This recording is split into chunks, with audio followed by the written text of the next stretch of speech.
Here's a story out of China. We have our first Robo Taxis. They are, or not our first, they're actually expanding their rollout of Robo Taxis.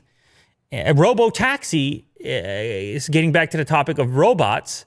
It is what it sounds like. It's a taxi without a driver. Mm-hmm. That's a Robo Taxi.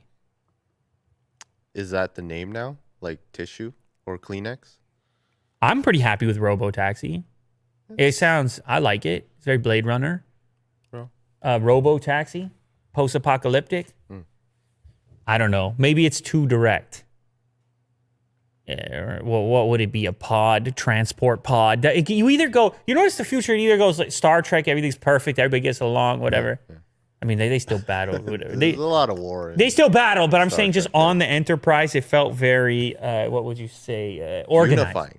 What's that? Unifying. Yeah, organized. Yeah. Organized and tight. Felt very tight. The outfits. Yes. Very tight outfits. Just tight outfits and colorful. Just everything had a place. There's that future. And then there's the Blade Runner, the messy future, the cyberpunk messy future. Bits and bobs and bolt-ons. Yeah. Modular trash in the corner. Yeah. Very grungy. Neon. Mm-hmm. It's one or the other. A lot of rain. I hate to say it, as much I love that particular future, it's probably the less likely of the two. When you and I were talking about Tesla design and the interior compared to the Taycan interior, buttons, knobs, and all this kind of stuff, that's what kind of indicated to me. That's when we started to go down this path of, well, wait a minute, which one's more likely? Mm-hmm. Because so many futuristic things have trended more in the direction of minimalism. Right. Do you think that there's going to be like a Demolition Man kind of, where there's like a really pristine future and then a really grungy one? Pretty much living underneath the pristine world.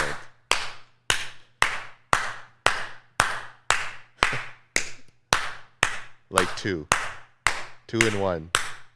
That's the type of deal. Yeah.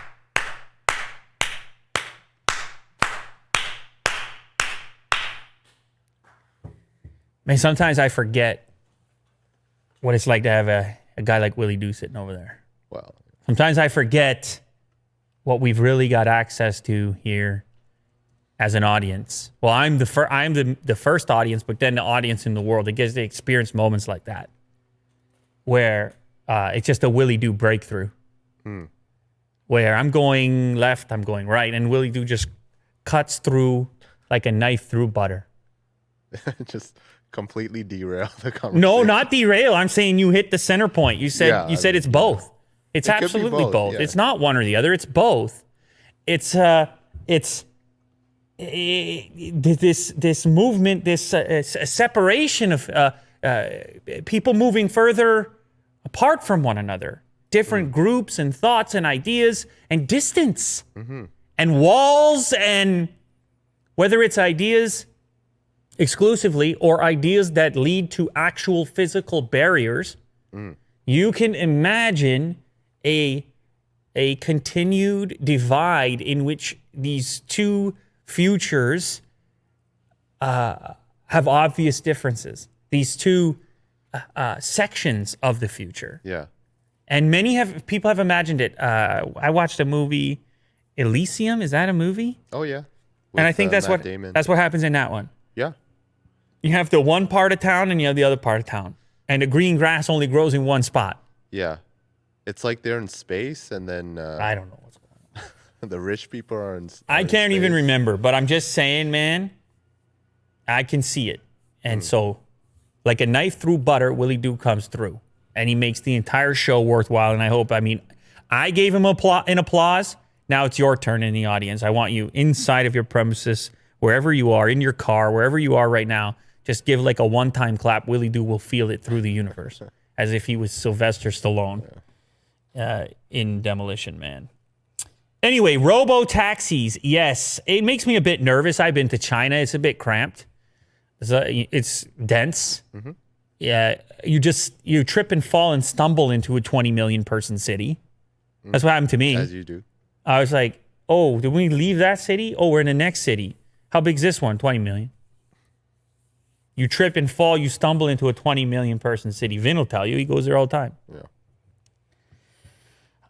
So that made me a little bit nervous. It's more work to be done, obviously, on the autonomous vehicle front. Vehicles are heavy. They're heavier than Spot the Robot. And so if they hit the old flesh and the old bone, not looking good for the organic material, I'll tell you what. But so far, so good. The company has a fleet of 20 new Robotaxis, which are based on Lincoln cars. Not going to complain on that. Little luxury for you in the back seat.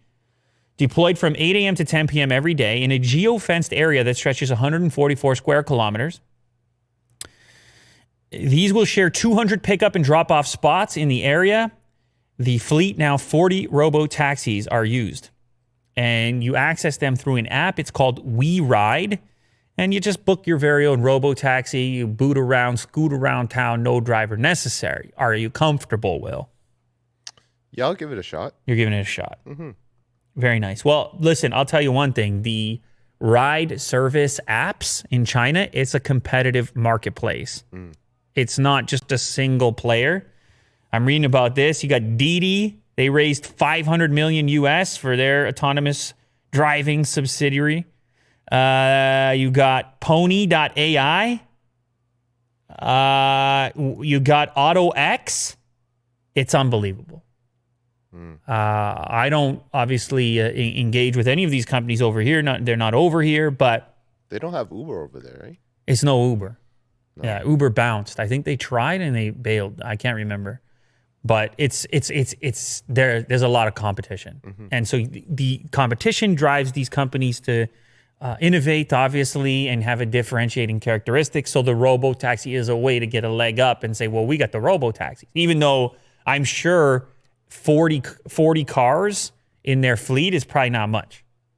They probably got way more cars than 40 with traditional drivers, but still it gives you you can say we got the Robotaxi. Yes. And I know that might be enough for me to sign up for the app. So you would do it? I will give it a shot. Yeah. A short trip first. Yes. See the behavior. Check it out. Make a little content. So anyway, if you're in China, go check out these Robotaxis. Let me know how it goes.